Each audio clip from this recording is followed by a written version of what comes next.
कि चाहे कितनी बार हम हार जाए, हम सफल हो सकते हैं और उससे ज़्यादा सफल हो सकते हैं। क्योंकि एक बार गुब्बारे को फुलाने के बाद जब हवा निकलती है तो पहले जैसा नहीं रहता है, उसमें फैलाव हो जाता है, अर्थात उसमें और ज़्यादा सफलता समाने की क्षमता बढ़ जाती है। इसलिए हार का तात्पर्य यह नहीं है कि आप हमेशा हारोगे। कोई कितना ही कहे कि तुम जीत नहीं सकते, लेकिन जितनी हार बड़ी होगी उतनी जीत भी भविष्य की बड़ी होगी, क्योंकि आपकी पात्रता को विकसित करेगी। जितना बड़ा पात्र होगा उसमें ज़्यादा सफलता समाएगी। आप अपने ही कमरे के विभिन्न कोणों में बैठते हैं तो आपको अलग अलग अनुभूति होती है। इसी कारण से ये कोण दिशाएं आपको प्रभावित करती हैं। इसी कारण से विभिन्न कोणों का महत्व ज्योतिषियों ने बताया है, शास्त्रों में बताया है, गणेश जी ने बताया है। ईशान कोण, आग्नेय कोण, नैऋत्य कोण, वायव्य कोण, ये सभी हमें प्रभावित करते हैं और भगवान गणेश इन सभी दिशाओं को भी नियंत्रित करते हैं। इसलिए हर परिस्थिति का आनंद लें, उन्हें धन्यवाद दें। जो भी घटना आपके साथ घट रही है, जो भी आपके पास उपलब्ध है, उससे संतुष्ट रहें। जो जैसी वस्तु है, मनुष्य है, उनके साथ रहें, उनको धन्यवाद दें।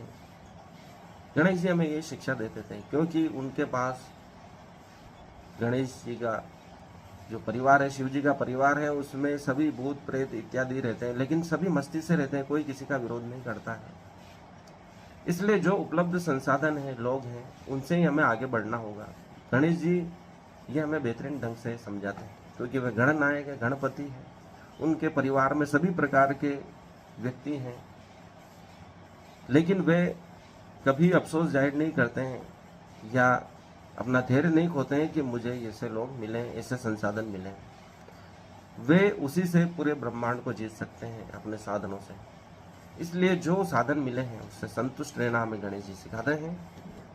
क्योंकि शिव की पूरी प्रक्रिया यही है, क्योंकि हर चीज धीरे धीरे नष्ट हो रही है और शिव उस विनाश की प्रक्रिया के प्रतीक है। वे उस विनाश का भी आनंद ले रहे हैं और ये समझ हमको प्रदान कर रहे हैं कि वे आनंद लेने में सक्षम है उस विनाश का, जिससे हम डरते हैं। शिव ऐसी जगह बैठे हैं जहाँ लगातार हिम प्रस्तर खंड गिर रहे हैं, हर पल चंग और विनाश घटित हो रहा है और वे शांत बैठे हैं, ध्यान कर रहे हैं। उनसे बड़ा ध्यानी इस ब्रह्मांड में कोई नहीं।